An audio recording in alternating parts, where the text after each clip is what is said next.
내년 정부 예산안이 확정된 가운데 강원도가 주요 사업 예산으로 신청한 금액의 86% 정도만 반영됐고 포스트올림픽 사업과 신규 SOC 사업 예산이 줄줄이 삭감됐습니다.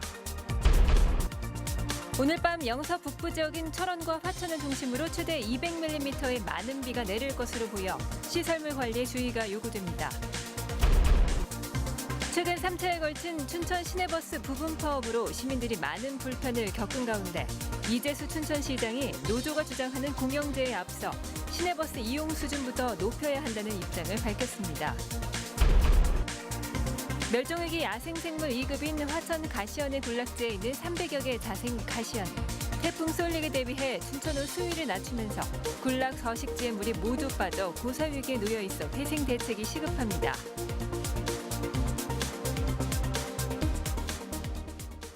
시청자 여러분 안녕하십니까? 내년 정부 예산안이 올해보다 9% 이상 늘어난 470조 5천억 원으로 확정됐습니다. 이 중 강원도가 주요 사업 예산으로 신청한 금액의 86% 정도가 반영됐는데요. 포스트올림픽 사업과 신규 SOC 사업 예산이 줄줄이 삭감됐습니다. 이재규 기자가 취재했습니다. 정부의 내년 예산 규모가 470조 5천억 원으로 확정됐습니다. 올해보다 9.7% 증가한 규모입니다. 강원도는 당초 내년 주요 사업 예산으로 1조 3천억 원을 신청했습니다. 신청 예산의 86%인 1조 1,800억 원이 정부 예산으로 최종 확정됐습니다. 하지만 신규 SOC 사업 예산이 정부 심사에서 줄줄이 탈락했습니다. 동해선 철도 연결 사업과 춘천 철원 고속도로 건설, 제2경춘국도 건설 사업은 예산을 한 푼도 배정받지 못했습니다. 포스트올림픽 사업 예산도 대부분 삭감됐습니다. 2021 동계아시안게임, 올림픽 테마파크 조성 사업, 가리왕산 복원 사업에 대한 예산도 전혀 반영되지 않았습니다. 우리가 평창 올림픽과 관련해서 사후적인 거기에 대한 대비가 우리 스스로가 좀 부족하지 않았나 하는 감이 있습니다. 이번 정부 예산안이 국회에 제출되면 국회는 상임위와 예결위 심사를 거쳐 오는 12월 내년 예산을 최종 확정합니다. 강원도는 정부 예산안에서 빠진 포스트올림픽 사업과 SOC 사업 예산을 국회 심의 과정에서 재반영한다는 계획이지만 가능성이 높지는 않습니다. 핵심 사업이었던 포스트올림픽 사업과 SOC 예산이 정부 심사를 통과하지 못하며 강원도의 내년 사업 구상에도 변화가 불가피해 보입니다. MBC 뉴스 이재규입니다. 최근 세 차례 춘천 시내버스 부분 파업으로 시민들이 많은 불편을 겪었습니다. 이와 관련해 이재수 춘천시장이 노조가 주장하는 공영제에 앞서 시내버스 이용 수준부터 높여야 한다고 말했습니다. 강화길 기자가 보도합니다. 춘천의 시내버스를 운행하는 대동대한운수는 경영 악화로 회생 절차를 밟고 있습니다. 파산을 막기 위해 차고지 매각, 시내버스 운행 감축 등 자구책을 찾고 있습니다. 오는 9월 14일 서울 회생법원에서 진행하는 이해 관계인 집회가 회사의 앞날을 결정하는 분수령입니다. 이날 채권자와 담보권자에게 회생 계획안에 대한 동의를 받지 못하면 파산하고 맙니다. 이런 상황에서 시내버스 노조는 완전 공영제를 주장하며 3차에 걸쳐 부분 파업을 이어갔습니다. 경영 능력이 없는 회사에 재정 보조를 해봤자 밑빠진 독에 물붓기라며 완전 공영제가 대안이라는 겁니다. 민간 업체에 보조금을 주고 있다는 것은 중공영제나 마찬가지입니다. 그런데 개인 사업체의 주머니만 배불러 들고 아무런 결과 없이 뭘 어떻게 어떤 돈에 쓰여지는지 그런 것도 하나 알지 못하고. 이에 대해 이재수 춘천시장은 기자간담회에서 회사가 회생 절차를 진행하고 있는 와중에 노조의 파업은 적절치 않다고 꼬집었습니다. 그러면서 지금 상황에서 시내버스 공영제는 불가능하다고 말했습니다. 이 시장이 공영제 시행에 대해 부정적인 의견을 보인 것은 이번이 처음입니다.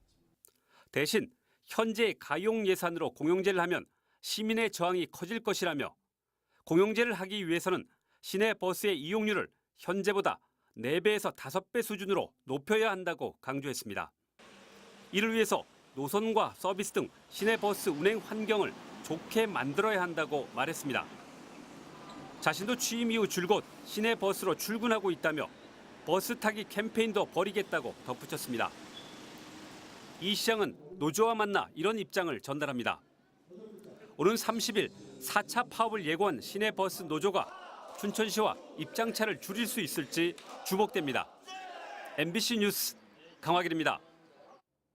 대신 대출금을 갚아주고 추가 대출까지 해줄 테니 특정 계좌에 돈을 보내라는 전화를 받아본 적 있으십니까? 요즘 이런 수법의 보이스피싱이 기승을 부리고 있어 주의가 요구됩니다. 황구성 기자가 취재했습니다.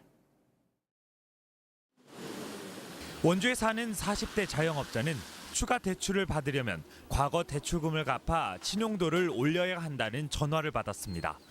자신들이 일러준 계좌에 돈을 보내면 대신 대출금을 갚고 신용도도 올려주겠다는 내용이었습니다. 하지만 보이스피싱이었습니다. 1,400만 원을 보냈지만 온데간데 없이 사라져버렸습니다. 원주에서 일용직 노동을 하는 30대도 같은 방식으로 보이스피싱 조직에 속아 500만 원을 잃었습니다. 500만 입금하고 제가 대출받은 은행에 전화를 했는데 거기가 이제 그 저축은행이 아니라 보이스피싱 그 착신 전화였죠. 대출 빙자 보이스피싱은 불특정 다수의 대출 문자를 보내고 이에 응하는 경제 취약계층을 노리고 접근합니다. 이런 보이스피싱 사건이 원주에서만 하루 평균 2~3건, 많게는 6건씩 접수되고 있습니다. 최근 경기 침체에 자영업자와 학생 등을 중심으로 20~30%가량 피해가 확산되고 있습니다. 최근 가계부채가 증가하고 서민들이 대출받기가 점점 더 어려워지고 있습니다. 이런 약점을 파고드는 것이 이제 보이스피싱 조직이라고 할 수 있고요. 대출 상품을 저리로 이렇게 대출해 줄 것처럼. 피해자가 송금하는 계좌도 취업 사이트 등에서 받은 타인의 계좌 정보로 만든 대포 통장. 계좌 추적도 어려운 실정입니다. 전화나 문자상으로 대출을 권하는 그런 연락은 전부 보이스피싱이오니 생활에 각별히 주의하시고. 지난해 대출 빙자 보이스피싱 발생 건수는 18,000여 건. 올해는 상반기에만 13,000여 건이 발생했고 피해액은 1,148억 원으로 지난 한 해의 70%에 달합니다. MBC 뉴스 황구선입니다. 영서 지역에 시간당 30mm의 강한 비가 내리는 가운데 춘천에는 호우경보가 내려졌고 홍천과 철원, 하천에는 호우주의보가 내려졌습니다. 지금까지 내린 비의 양은 춘천 29mm, 홍천 24mm, 철원 18, 양구 17mm 등입니다. 내일까지 춘천과 화천, 철원 등 영서 중북부 지역에는 최대 200mm 이상의 많은 비가 내릴 것으로 예보됐습니다. 특히 오늘 밤부터 내일 아침까지 이들 지역에는 시간당 40mm의 매우 강한 비가 예상돼 침수와 산사태 등의 피해가 우려됩니다. 이번 비는 모레 오전까지 이어지겠습니다.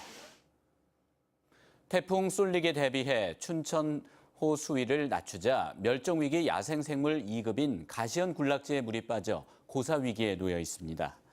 춘천호 상류 화천군 연꽃단지 근처 가시연 군락지에는 모두 300여 개체가 자생하고 있습니다. 그러나 이번에 한국수력원자력이 홍수에 대비해 춘천댐의 수위를 낮추자 서식지에 물이 빠져 꽃을 피기 시작한 20개체의 가시연은 이미 잎이 마르며 죽어가고 있고 나머지 가시연은 개화조차 못하고 있습니다. 특히 화천 연꽃단지의 가시연 군락지는 우리나라 최북단에 위치한 자생지로 생태학술 연구 가치도 커 회생 대책 마련이 시급한 실정입니다. 강원도교육청은 제2회 추경 예산안을 당초 예산보다 1,361억 원 늘어난 3조 1,297억 원으로 편성했습니다.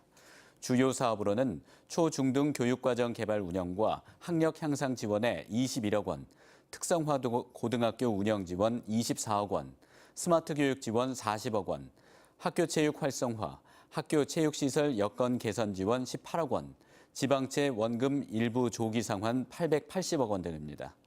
제2회 추가경정 예산안은 오는 9월 5일부터 열리는 제275회 강원도 의회 심의를 거쳐 최종 확정됩니다. 도내 학교 폭력이 지난해보다 조금 늘어난 것으로 조사됐습니다. 강원도교육청이 지난 5월 도내 초등학교 4학년부터 고등학교 3학년 재학생 12만 5천 명을 대상으로 올해 1차 학교폭력 실태를 조사한 결과 피해 응답률이 1.4%로 지난해 1차 조사 때보다 0.4% 늘었습니다. 폭력 유형별로는 언어폭력이 35.5%, 집단 따돌림 17.4%, 사이버 폭력 10.4% 순이었습니다. 이에 따라 강원도교육청은 내년부터 춘천권과 강릉권, 원주권에 학교 갈등 중재 지원 변호사를 배치해 학교 현장의 부담을 덜어줄 계획입니다. 춘천시는 공지천 산책로 주변 하수구에서 발생하는 악취를 차단하기 위해 저감시설을 시범 설치하기로 했습니다. 춘천시는 공지천 윤일맨션 앞과 서울 녹각 삼계탕 앞 하수 박스 2곳에 밀폐형 차단 수문과 악취 저감 시설을 다음 달부터 2달 동안 설치합니다. 춘천시는 시범 설치 운영 결과를 분석한 뒤 내년부터 확대 설치할 계획입니다. 춘천 닭갈비 막국수 축제가 오늘 개막해 다음 달 2일까지 6일 동안 춘천역 앞 축제장에서 계속됩니다. 이번 축제는 닭갈비와 막국수를 현장에서 맛볼 수 있으며 전국 닭씨름대회를 비롯해 읍면동 씨름대회, 시민가요제, 국악 한마당 등 다양한 행사가 함께 펼쳐집니다. 뉴스를 마칩니다. 시청해주신 여러분 고맙습니다.